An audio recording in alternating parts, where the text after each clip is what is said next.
Hi everybody, welcome back to another edition of Ella News and Updates with a special guest today, Larry Thompson, the creator of Responsibility Centered Discipline, is with us today. Larry is here as part of a staff development day here at LO. Larry, we should mention, is also the author of Give 'em 5 and one other book? Roadmap to Responsibility. Roadmap to Responsibility, yes. And the program has been going on here for at least 3 years now. It's been a great success story. We thought we'll just take a couple of minutes with Larry and Aaron between sessions here today to talk about what is RCD, why it's working here at LO, and what's next. So Larry, let's start with you real quick. Give us just a brief overview of what is Responsibility Centered Discipline.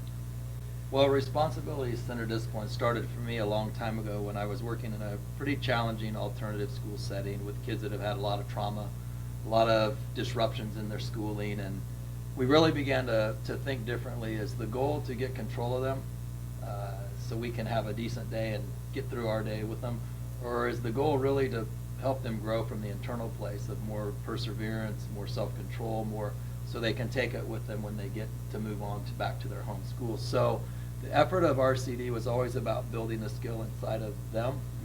And so many of the techniques we've used in our past don't necessarily strengthen that internal part. They more control it. So helping a staff shift into really strengthening kids that leave with the abilities to get jobs, to have healthy relationships, to be able to advocate for yourself, all of those comes from that internal strengthening. So it's been fun to watch them grow at that. And when we talk about the discipline portion, this is really about breaking away from traditional models of discipline, which in a school setting would be sending a student to the principal's office right away after they act out or whatnot. Right. We want it to have a calibration or a measurable thing that we see more similarly when a child needs additional help.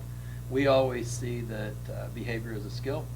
So we will coach you and train our teachers to coach you very well and try to help you through it. We call it the muscle of self-control that sometimes needs a little spotting. So a teacher has to have the skill to slide in and lift a little when the kid's struggling a lot with it.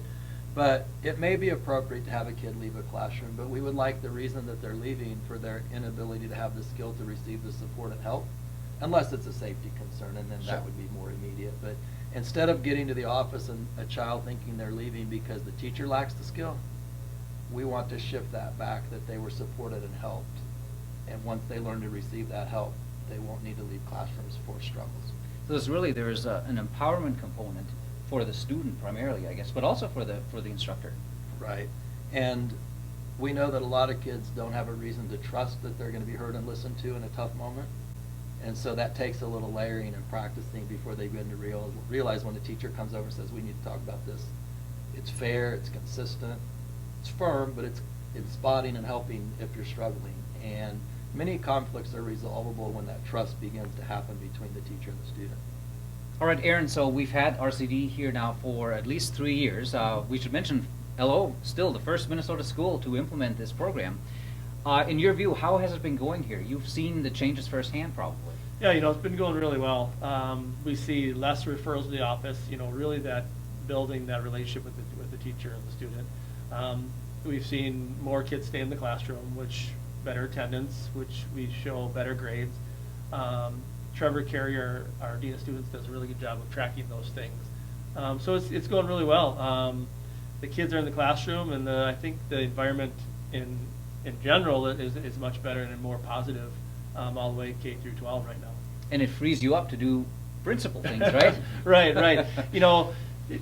We have good kids and a good staff, and really just that giving them the tools to be successful, to, like Larry said, spot the student when there are no struggles. It really has made a big difference in our culture and our environment. And really, from my perspective, I can go into a classroom now and really worry about the instruction than more of the behavior stuff that's going on. So we're really to that point now. So then, Larry, the ultimate goal must be better academic outcomes, right?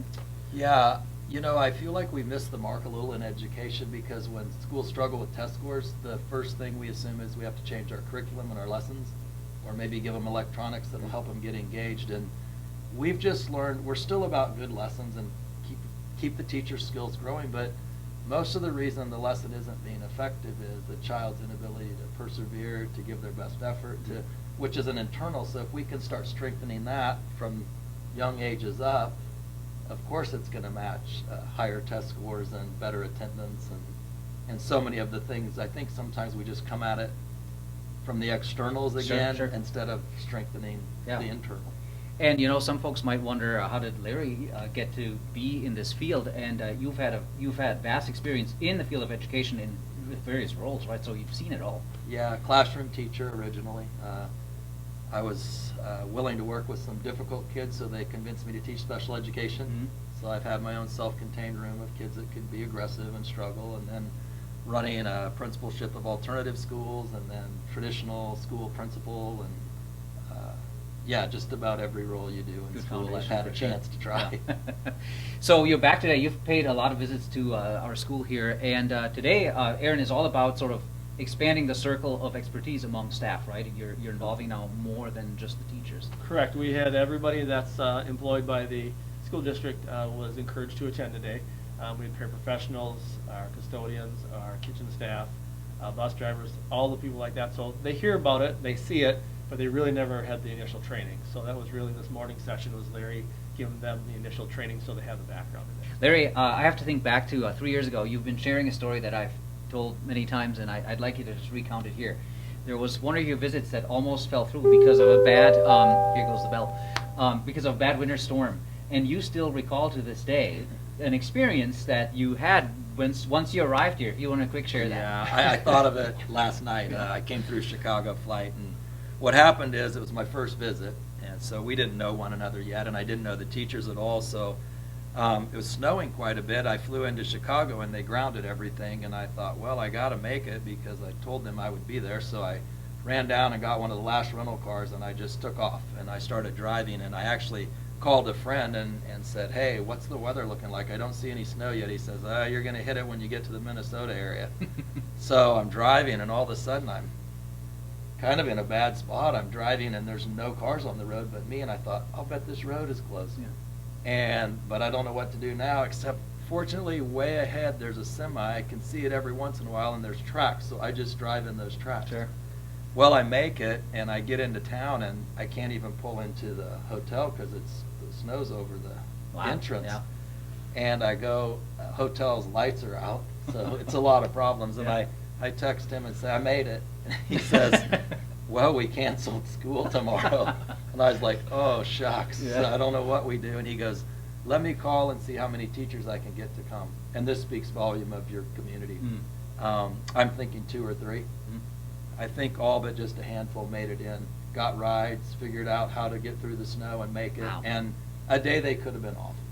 And I said, this is a school I want to work with. These teachers are so committed. Like, people don't come on the day they get a snow day. Right. And it was kind of like a fun, I guess it broke down the barriers. We just had a great training and Sure. talked, and it was special. It'd always be special that people care that much. Do you want to plug your website where folks, I know your website has some great videos that would even be good for parents to watch, right?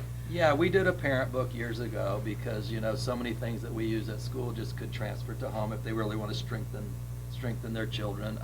So Responsibility Center Discipline, give'em5.com is a website, but it's pretty easy to find us now, and many free videos and tips we find are working with kids while they're having a hard time. And we know parents care most about those kids in their house that Sure. they make it. So any help we can give them is worth a look. Awesome. And Aaron, final question for you. You've done a little bit of outreach yourself because people have started to note that LO is on this RCD train. Yep. And have seen the successes, and now you're sort of sharing the good news too. Yeah, I field a few phone calls monthly, really, of, hey, what's this all about? We're thinking about bringing Larry in. Can you kind of give us an idea of what it's all about? So it's kind of cool that people are calling, and little old Leroy is on the map out Sure there is, nationally. yeah. And, so it's really neat to see other schools around the area get into this. So Awesome. Very good. Well, gentlemen, thanks for joining us. Larry, especially to you for making time. I know you're between sessions. I hope you had a lunch. I did. Good. And we'll let you go to talk to the next group of people. So thanks a lot. Thanks for having me. Thanks for Thank you. watching.